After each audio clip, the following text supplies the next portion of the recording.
सो अभी तक हमने देखा कि मीचू बहुत ही ज़्यादा नर्वस थी डीएनए रिपोर्ट देखने से पहले, और फिर जब उसने रिपोर्ट देखी तो पता चला कि वो नेगेटिव आई है।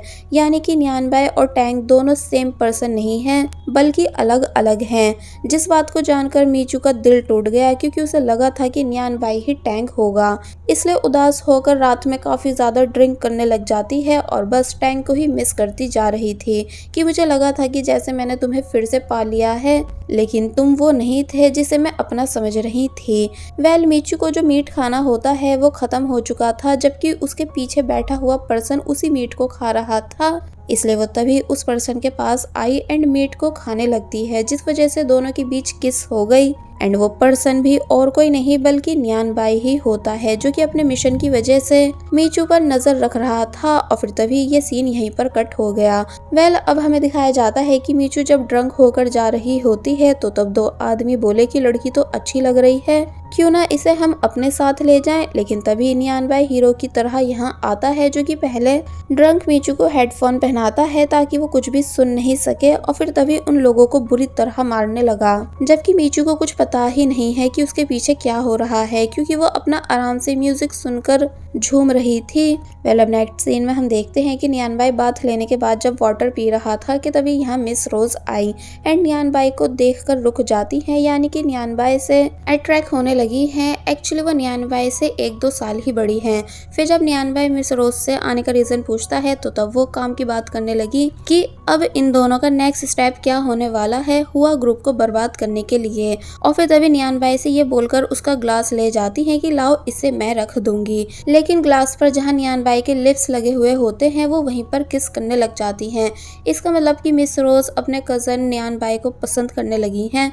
नेक्स्ट डे हम देखते हैं कि मीचू काफ़ी अच्छे से रेडी हो रही है, मन ही मन ये बोलते हुए कि फाइनली टैंग और न्यानबाई वाली कंफ्यूजन एंड हो चुकी है, इसलिए अब मैं सिर्फ अपना फोकस अपने बिजनेस पर दूंगी, यानी कि हनी लव ज्वेलरी बिजनेस पर, जिसे मैंने और टैंग ने साथ में स्टार्ट करा था।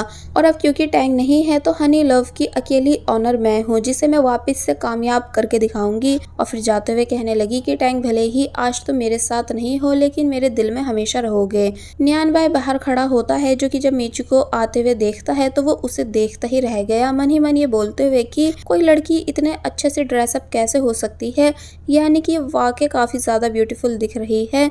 दोनों ने एक दूसरे को हेलो करा। फिर मीचू ने बताया कि अंकल मैं अपने ऑफिस जा रही हूँ वर्क के लिए, तो तब न्यानबाई मीचू को गुड लक करता है, जिसके बाद सीन चेंज हुआ एंड अब हमें मीचू के फादर यानी मिस्टर हान को दिखाया गया, जो कि अपनी वाइफ रोज के साथ थे, लेकिन परेशान नजर आ रहे होते हैं। इसलिए जब मिस रोज पूछती हैं कि क्या हुआ तो तब वो बताते हैं कि मैंने डायमंड प्रोजेक्ट पर इतनी ज्यादा मेहनत करी थी, लेकिन वो हमें तब भी नहीं मिला बल्कि किसी अमेरिकन कंपनी को मिल चुका है, वो भी बिना मेहनत के। तो तब मिस रोज खुश होने लग जाती हैं एंड समझ गई कि इसका मतलब न्यानबाई ने अपना काम कर दिया है। कि तभी उनकी नजर प्रॉपर्टी के पेपर्स पर गई, जिसे देखकर वो समझ जाती हैं कि पक्का ये अभी से प्रॉपर्टी को बांटने वाले हैं। इसलिए न्यानबाई से ये पूरी बात शेयर करती हैं एंड कहती हैं कि मुझे कैसे भी जानना है कि मिस्टर हान किसके नाम अपनी प्रॉपर्टी करेंगे, क्योंकि पहले वो अपनी बड़ी बेटी को सब देना चाहते थे, जो कि अब इस दुनिया में नहीं रही है। एंड जब से मीचू फैमिली में आई है तो वो पक्का उसके नाम सब कर सकते हैं। फिर तभी गुस्से से कहने लगी कि मुझे तो मिस्टर हान कुछ समझते ही नहीं है, जबकि मैं उनकी वाइफ हूँ। तो तब न्यानबाई बोलता है कि आप फिक्र मत कीजिए, मैं आपके लिए इस चीज़ की पूरी इन्फॉर्मेशन निकाल लूँगा, बस आपको मुझे मीचू के ऑफिस तक लेकर जाना होगा। मिस रोज मान गई। फिर अब हम मीचू को ऑफिस मीटिंग अटेंड करते हुए देखते हैं, जहां मीचू ने सभी को बताया कि मैं हनी लव लॉकेट में थोड़ा सा चेंज लाने वाली हूँ, यानी कि डिज़ाइन तो वही रहेगा जो टैंग ने डिज़ाइन करा था, लेकिन बस थोड़ा सा चेंज किया जाएगा ताकि सेल्स बढ़ सकें, क्योंकि इस टाइम हनी लव की सेल्स एकदम डाउन जा चुकी हैं। कि तभी मिस रोज यहाँ आ गई, जिन्हें देख मीचू हैरान होती है। तो तब वो बोलती है कि तुम चुप क्यों हो गई, बोलती जाओ, मैं तुमको सुनना चाहती हूँ। तो तब मीचू काफ़ी अच्छे से मिस रोज का वेलकम करती है। तो वहीं न्यानबाई, जो कि छुपकर मीचू के कैबिन में आ चुका था, उसने सर्चिंग स्टार्ट कर दी, जहाँ उसे टैंक की फोटो भी दिखी, जिसको मीचू हमेशा अपने कैबिन में रखती है। फिर न्यानबाई मीचू के लॉकर को खोलने की कोशिश करने लगा, लेकिन लॉकर खुल ही नहीं रहा था, क्योंकि मीचू के फिंगरप्रिंट से ओपन होता है। इसलिए न्यानबाई कहने लगा कि मुझे कैसे भी करके मीचू के फिंगरप्रिंट चाहिए होंगे, लेकिन अचानक पता चला कि मीचू यहीं पर आ रही थी और फिर जब जैसी मीचू आ गई तो उसने किसी को चेयर पर बैठे हुए देखा जो कि उसे ठीक टैंक जैसा दिखा, जिस वजह से मीचू एक बार फ्रीज खड़ी रह जाती है और इमोशनल होने लगी, यानी कि टैंक की यादों में खो गई। लेकिन उसे पता है कि ये टैंक नहीं बल्कि न्यान बाय है, इसलिए खुद से बोलती है कि मैं बार बार क्यों इस पर्सन को टैंक समझने लग जाती हूँ। फिर नियान बाय से यहाँ आने का रीजन पूछने लगी। नियान बाय कहता है कि तुमको मैं टैंक के जैसा दिखता हूँ ना, लेकिन मुझे नहीं लगता कि टैंक मेरी तरह स्टाइलिश होगा, जरूर वो ओल्ड फैशन होगा। मीचू चिढ़कर कहती है कि बकवास बंद करो, क्योंकि मेरा टैंक तुमसे बहुत ही ज्यादा स्टाइलिश था, वो हर चीज में बेस्ट था, उसके जैसा कभी कोई हो ही नहीं सकता। तो तब नियान बाय जल्दी से मीचू के पास आता है एंड उसके क्लोज होने लग जाता है। फिर बोला कि अगर मुझे देखकर तुम्हें कुछ भी फील नहीं होता है तो उस दिन तुमने मुझे किस क्यों करी थी। मीचू बताने लगती है कि एक्चुअली मैं ड्रंक थी और बस अपना फेवरेट मीट खाना चाहती थी, जिस वजह से वो सब हो गया एंड उसके लिए सॉरी। तो तब नियान बाय कहता है कि देखो झूठ मत बोलो, मुझे पता है कि मेरे क्लोज आने की वजह से तुम्हें काफी कुछ फील होता है, तभी तो तुम ब्लश भी करने लगती हो। मीचू मन ही मन कहने लगी कि नहीं नहीं, ऐसा कुछ भी नहीं है, माना तुम टैंक के जैसे दिखते हो लेकिन कभी टैंक की जगह ले नहीं पाओगे। तो तब नियान बाय बोलता है कि ठीक है, अपनी इस बात पर अड़ी रहना, और फिर तभी यहाँ से चला गया।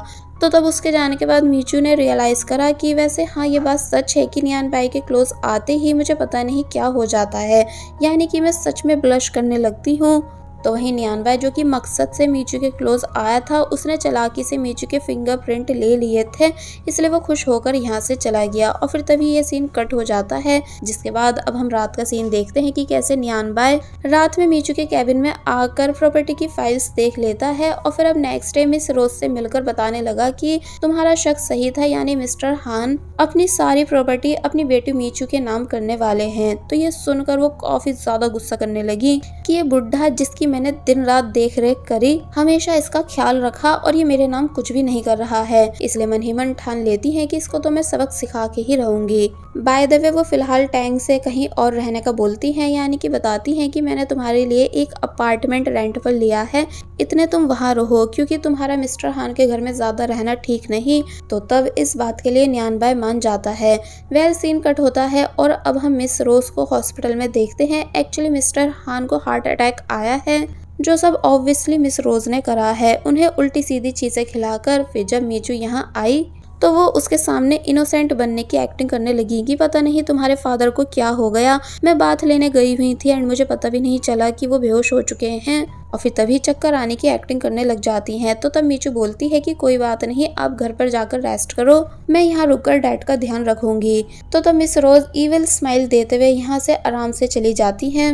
वेल अब नेक्स्ट सीन में हम देखते हैं कि मीचू अपने फादर के पास है एंड काफी ज्यादा परेशान है कि कैसे पहले टैंग मेरी लाइफ से जा चुका है और अब फादर की कंडीशन सीरियस है, ऊपर से मेरा बिजनेस भी ठीक नहीं चल रहा, अकेले में कैसे खुद को संभालूं। लेकिन फिर खुद को समझाने लगती है कि मुझे हिम्मत रखनी ही होगी, यानी कि डैड पक्का ठीक हो जाएंगे। कि तभी उसको न्यू डिजाइन की फोटो आती है, यानी उसे अभी अपना बिजनेस वर्क करना होगा।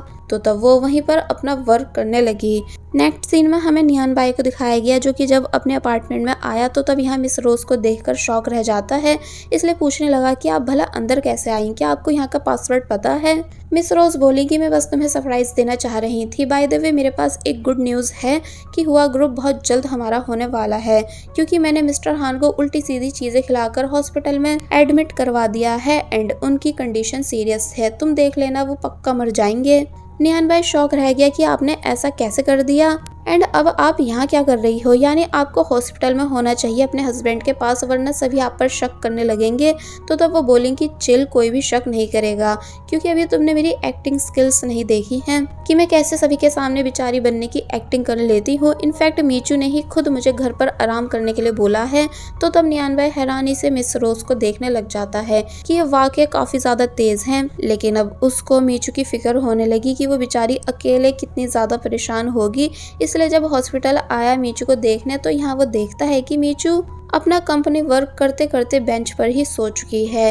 नियान बाय को मीचू के लिए और ज्यादा बुरा लगने लगा, इसलिए वो अपना कोट उतार कर मीचू को उससे ढकता है, फिर मीचू को ठीक से लिटाने लगा। कि तभी मीचू की असिस्टेंट यहाँ आई, जिसे नियान बाय ने शांत करवा दिया ताकि मीचू उठ नहीं जाए। असिस्टेंट बताने लगती है कि वैसे तो हमारी प्रेसिडेंट मिस मीचू दिखने में काफी ज्यादा सॉफ्ट है, यानी एकदम नाजुक टाइप, लेकिन किसी को नहीं पता है कि वो काफ़ी ज़्यादा स्ट्रॉन्ग है, यानी उनकी लाइफ में इतना कुछ बुरा हो रहा है फिर भी वो हार नहीं मानती, बल्कि सभी कामों को हैंडल करने की कोशिश कर रही हैं। पहले उन्हें हनी लव बिजनेस की टेंशन थी जो कि लो जा रहा है, बट अब शायद अपने फादर के बिजनेस को भी उन्हीं को हैंडल करना होगा जब तक कि उनके फादर हॉस्पिटल से डिस्चार्ज नहीं हो जाते। साथ ही सबसे बड़े दुख की बात ये कि मिस मीचू का ध्यान रखने वाला भी कोई नहीं है। तो तब नियान बाई को मीचू के लिए और ज्यादा बुरा लगने लगता है, और अब क्योंकि वो कहीं ना कहीं मीचू को पसंद भी करने लगा है, इसलिए मन ही मन बोला कि कोई नहीं, अब से मैं मीचू को प्रोटेक्ट करूंगा। भले ही वो मेरे दुश्मन मिस्टर हान की बेटी है, पर मैं तब भी उसका ख्याल रखूंगा क्योंकि वो अपने फादर की तरह बुरी इंसान नहीं। अब नेक्स्ट सीन में हम देखते हैं कि मीचू जब सोकर उठी तो उसे नियान बाई का मैसेज आया जो कि मीचू को बाहर मिलने बुलाता है। मीचू बाहर आ जाती है, साथ ही बारिश भी हो रही थी, इसलिए नियान बाई बहाने से मीचू की अम्ब्रेला में आ गया एंड उसे प्लांट दिखाने लगा। एक्चुअली इस टाइम नियान बाई का टारगेट है मीचू को हैप्पी करना, क्योंकि मीचू फादर की वजह से काफी ज्यादा परेशान थी और फिर नियान बाई सक्सेसफुल भी रहा मीचू को स्माइल कराने में। इसलिए मीचू अपना मूड ठीक होने के बाद नियान बाई को थैंक्स करती है कि वैसे आप पहले काफी रूड लगते थे, लेकिन आप एक बहुत ही अच्छे इंसान हो। तो ये सुन नियान बाई भी हैप्पी हो जाता है और फिर ये दोनों खुशी खुशी यहाँ से चले गए। मीचू अब जब अपने फादर के पास आई तो उसे पता चलता है कि फादर को होश आ चुका है, जो देखकर वो काफी ज्यादा खुश होने लगी। एंड जब इस बारे में अपनी स्टेप मदर को बताती है तो तब मिस रोज का सारा मूड खराब हो गया, क्योंकि उन्हें लगा था कि मिस्टर हान मर जाएंगे, लेकिन वो बच चुके हैं। नेक्स्ट सीन में हम देखते हैं कि मीचू जब कंपनी आती है तो एक शॉकिंग न्यूज पता चलती है कि अचानक हनी लव की सेल्स इंक्रीज हो चुकी हैं। मीचू को समझ नहीं आया कि भला ऐसे कैसे हो गया, तो तब असिस्टेंट ने बताया कि मिस्टर लुई के लाइक करने की वजह से। मीचू समझ नहीं पाती कि किसी के हमारे एक पोस्ट पर लाइक करने की वजह से इतने सारे चेंजेस कैसे आ सकते हैं।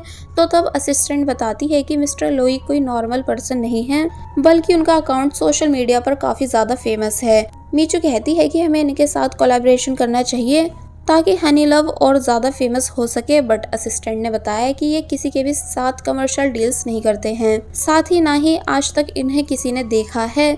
तो तमीचू बोलती है कि मिस्टर लुई मेरे हनी लव बिजनेस की आखिरी उम्मीद नजर आ रहे हैं, इसलिए उनको मैं कैसे भी करके कोलैबोरेशन के लिए मना कर ही रहूंगी। और फिर तभी यहाँ से चली गई। और वहीं दूसरी तरफ नियान बाई को नॉन स्टॉप मीचू के कोलैबोरेशन के कई सारे मेल्स आ रहे होते हैं, क्योंकि मिस्टर लुई और कोई नहीं बल्कि नियान बाई ही है, जिसने जानबूझकर हनी लव की ब्रेसलेट पोस्ट पर लाइक करा था ताकि मीचू की हेल्प हो जाए। इसलिए मैसेजेस देखकर स्माइल करने लगा कि मुझे पता था कि तुम मुझे मैसेजेस जरूर करोगी एंड अब पक्का मुझे ढूंढते हुए यहाँ तक भी आ जाओगी। जो सब तुम्हारा करना मुझे अच्छा लगेगा। और बस फिर इसी सीन के साथ ये पार्ट यहीं पर एंड हो जाता है। There was a time when you had me falling to the ground. For next part, please subscribe my channel and hit the bell icon. Thank you.